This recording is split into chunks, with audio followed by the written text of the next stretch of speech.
안녕하세요. 도산 전문 변호사 한영민입니다. 보증으로 인하여 빚을 지신 분이 많으시죠? 이런 분이 가장 억울한 것은 내가 전혀 써보지도 못한 돈을 갚기 위해 평생을 바쳐야 한다는 것입니다. 그런데 도리어 갚기는커녕 빚만 계속 늘어나서 본인의 생계조차 위협을 받게 된다면 정말 앞이 캄캄한 일입니다. 현실에서는 종종 일어나는 일이죠.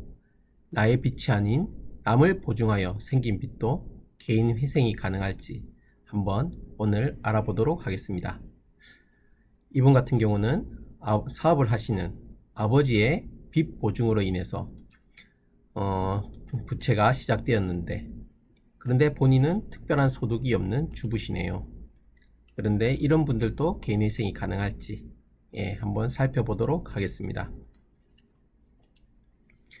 자, 아버지의 빚 보증으로 대략 8천만원 가량 빚을 진 주부시네요.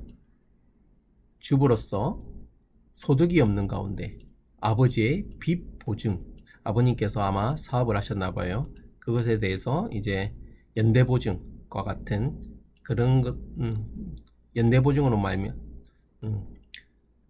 아버님이 아마 사업을 하셨나봐요.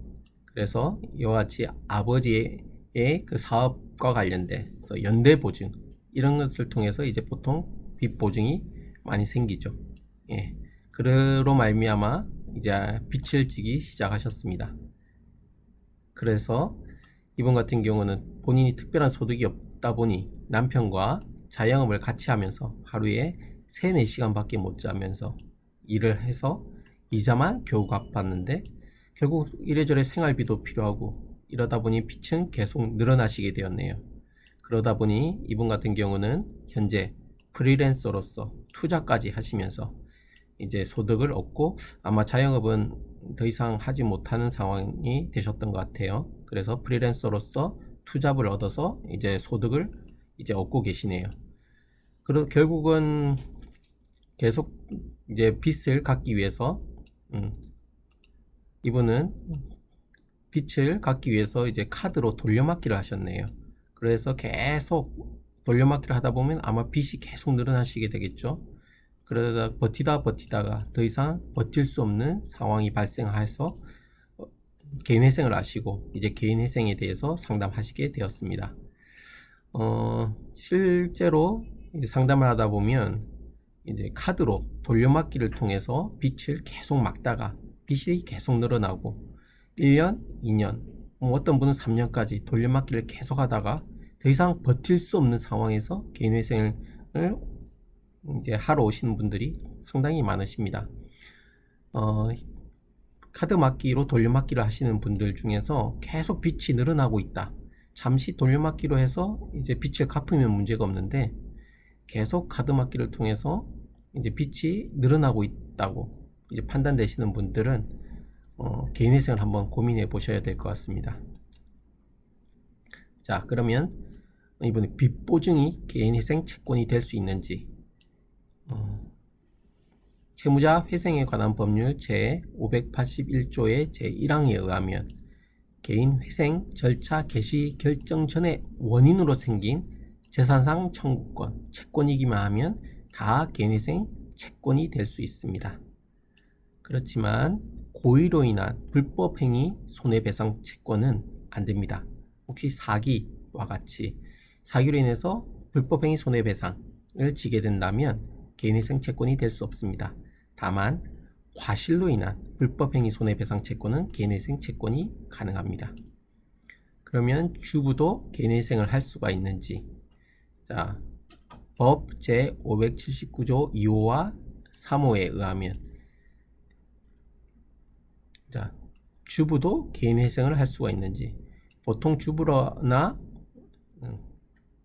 그럼 주부도 개인회생을 할 수 있는지, 주부나 학생 같은 이런 분들은 보통 소득이 없다고 보통 생각하게 되죠.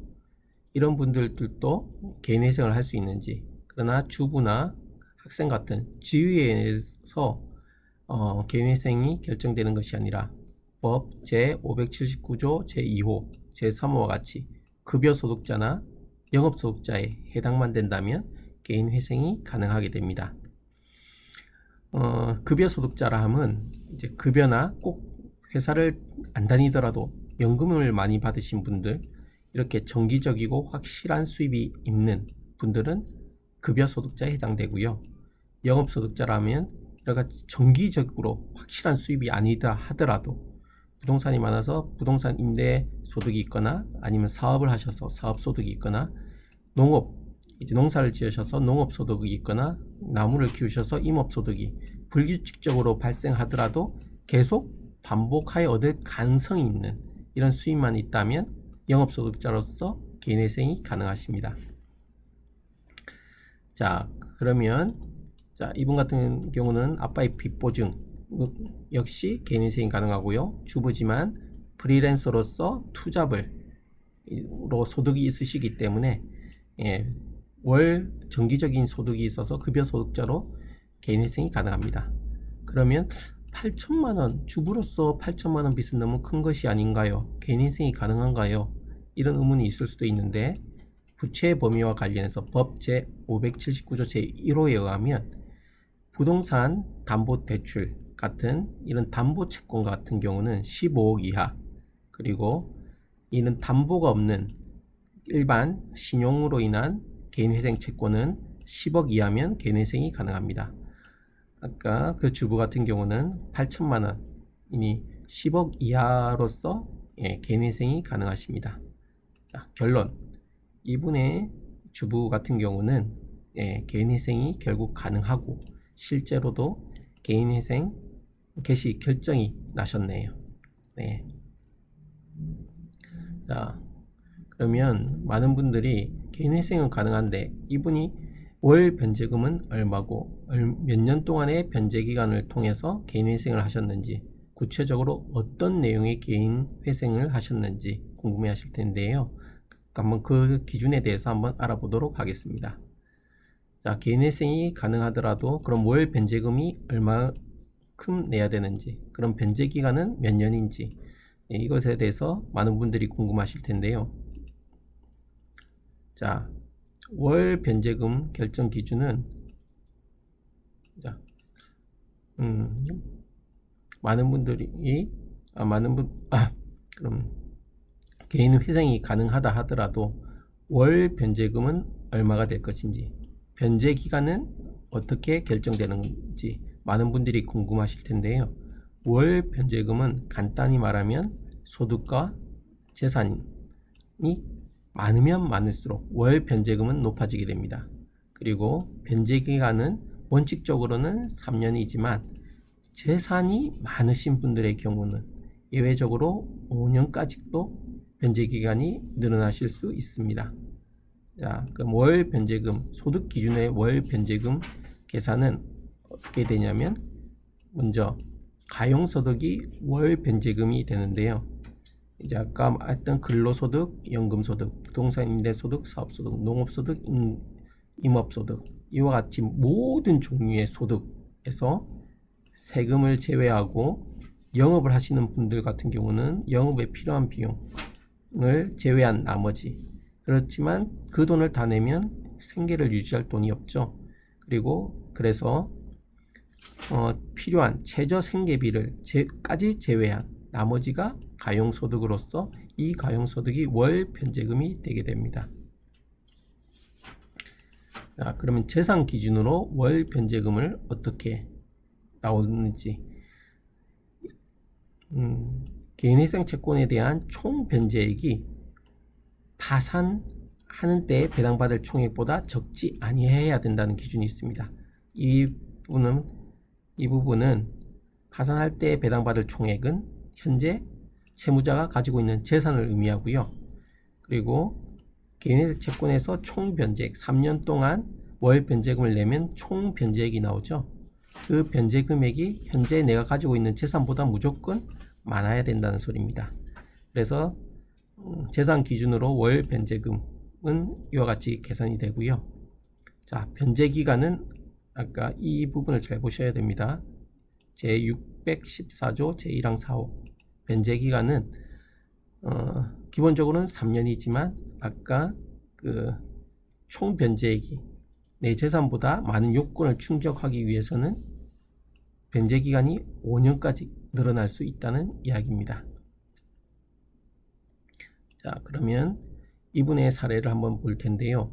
이분은 월 모든 소득, 이 부분은 세금과 그리고 이제 영업과 관련된 비용을 다 제외한 금액입니다.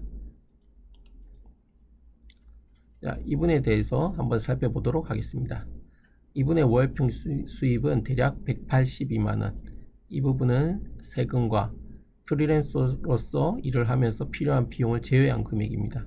여기서 최저 생계비 105만 원 가량을 제외하면 월 평균 수입 대략 76만 7천 원. 이 부분이 월 변제액으로 결정되게 됩니다. 그리고 이분의 재산은 대략 1,900, 2천만 원 정도 가까이 되는데요. 자, 요 변제금으로 36개월 변제를 하게 되면 총 변제액이 이 재산보다 많기 때문에 변제 기간은 3년으로 그대로 고정이 되게 됩니다. 그러면 요건 글자가 너무 작아서 한번 크게 다시 한번 정리해 보도록 하겠습니다.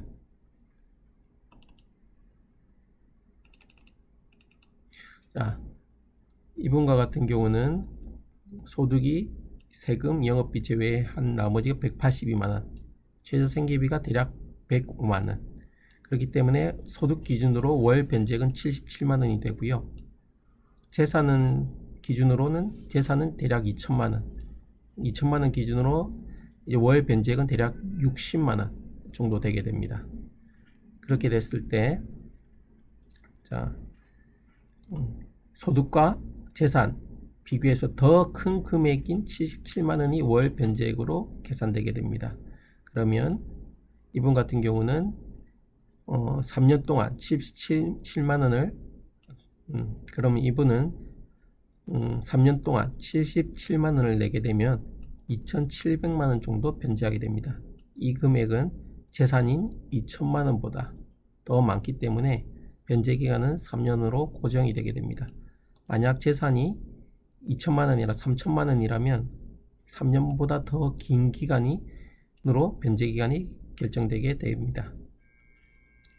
그러면 이분은 77만원을 3년 동안 2,700만원을 변제하고 나면 나머지 5,200만원은 이제 면책이 돼서 원금 7,900만원에 2,700만원만 변제를 하셨으니까 변제율은 원금의 35% 정도 변제하고 이제 회생이 진행될 것입니다.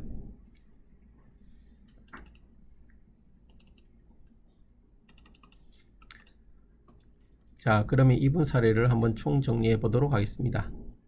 이분은 이제 주부로서 빚 보증으로 인해서 채무가 발생했는데 아버지의 빚 보증, 아버님뿐만 아니라 다른 사람의 빚 보증도 다 가능합니다. 빚 보증으로 인한 채무도 이제 개인회생이 가능하고요.